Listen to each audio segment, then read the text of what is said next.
अस्सलाम वालेकुम दोस्तों, मैं हूं जुनेद इकबाल और आप देख रहे हैं JIT। आपने देखा है कि ये एक गुज़श्ता हफ्ता और अभी जो रनिंग अभी सिलसिला चल रहा है ये अफवाहों की जनाब लपेट में है। अजीबो गरीब किस्म की अफवाहें। अब एक वो थप्पड़ जनाब क्या हो गया है कि वो इतना कोई नायाब थप्पड़ है, उसकी सरगोशियां हो रही हैं और उसकी गूंज कहीं सुनाई दे रही है। सोर्स का पता नहीं चल रहा, किसको पड़ा, किसने मारा, वॉट एवर जो भी है, लेकिन कौम बाकायदा डाइवर्ट हुई हुई है। वो थप्पड़ के पीछे लगी हुई है, ट्रोलिंग हो रही है जनाब, और के क्या हो गया, किसने किया, ऐसी कोई सनसनी फैलाई गई है। पहली बात तो ये कि हम क्यों इस तरह की सनसनियों के पीछे भागते हैं जिससे हमारा दूर दराज का कोई ताल्लुक नहीं होता। अगर किसी ने किसी को थप्पड़ मार दी है तो यार ये क्या है बात, मतलब हम अपना टाइम भी वेस्ट कर रहे हैं, अपनी एनर्जीज भी वेस्ट कर रहे हैं, वॉट एवर जो भी है। अब शेर अफजल मरवत साहब को कहते हैं जी सवाबी से गिरफ्तार कर लिया।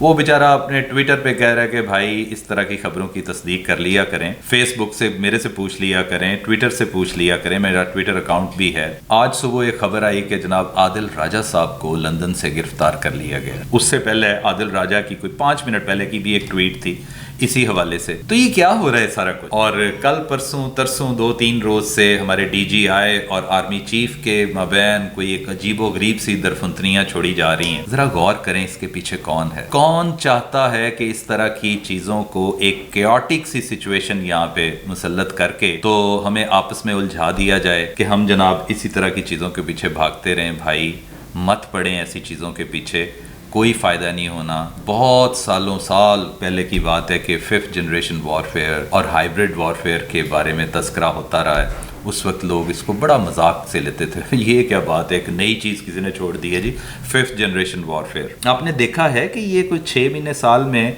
वो उसके जो आफ्टर शॉक या उसका जो आया है रिजल्ट आया है, नेट रिजल्ट, वो क्या है, कितना खौफनाक सूरत हाल क्रिएट हो चुकी है। कोई वो कहते हैं कि सिलसिला था नहीं लेकिन बना दिया गया, और ऐसा जनाब एक ब्लेमिश आ गया है हमारे इदारों पर कि वो अब एक ऐसे लगता है जैसे as if they are carrying a stigma, stigmatise कर दिया गया, हालांकि ऐसी सूरत हाल कोई नहीं है। बाज़ दोस्त, भले हमारे दोस्त, हमें इस बारे में तनकीद भी करेंगे कि देखें जी पता नहीं जुनेद इकबाल का भी वो सॉफ्टवेयर अपडेट हो गया। भाई मैंने तो, मेरा चूँकि इस तरह के मामलात नहीं हैं, ना ही मैंने को किया, लेकिन मेरा एक हक तो है कि मैं सच को सच कह सकूं, और जो चीज़ है उसको मैं अपनी अक्ल के मुताबिक अपने दोस्तों की कंजम्पशन के लिए बयान कर सकूं। ये कुछ भी नहीं है, ये सिर्फ एक ख़ास किस्म की मुलम्माकारी की हुई है। एक तस्वीर का एक ही रुख अपने मनपसंद जो वो होते हैं ना अज़ाइम, उसको सामने रखते हुए आपने एक भयानक तस्वीर सामने पेश कर दी होती है,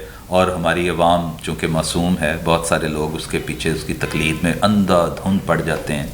तो ये प्लीज़ गुरेज करें इस तरह की, मतलब जो लोग छोड़ते हैं ऐसे ही सिर्फ़ और सिर्फ सनसनी फैलाने के लिए। जैसे मैंने बात की है, सनसनी फैलाना महज एक मर्ज़ नहीं है, बाज़ औक़ात इसके पीछे कुछ डिज़ाइंस होते हैं दुश्मनों के, जो धाक लगाए बैठे हैं कि जनाब और कुछ नहीं तो इनको इसी में उलझा दिया जाए।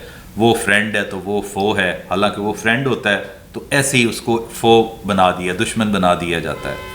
तो इससे इज्तनाब करें। और सबसे बड़ी बात यह है कि ताहाल हम तो ये समझते थे कि शायद जितने भी हमारे डिजिटल मीडिया प्लेटफॉर्म्स हैं उसमें ट्विटर एक क्रेडिबल फोर्स है, लेकिन अब ट्विटर भी भरा पड़ा है इस तरह की चीज़ों से कि वहाँ पर भी सुबह उठा के सबसे पहले मैंने ट्विटर देखना होता है तो मैं देखता हूँ अरे अच्छा ये साहब फौत हो गए हैं, ये साहब जनाब गिरफ़्तार हो गए हैं, ये साहब लापता हो गए हैं। फौत होने वाला बेचारा भी ट्वीट कर रहा है, गिरफ़्तार होने वाला भी कि भाई मैं तो अभी नाश्ता कर रहा हूँ, मैं तो अभी घर में हूँ, और जो कहते हैं ना कि बिल्कुल गायब कर दिया गया है, ये पता नहीं कहाँ चला गया है, वो भी बता रहा है कि यार मैं तो मार्केट में था, मैं तो सिर्फ सौदा सेल्फ लेने गया था।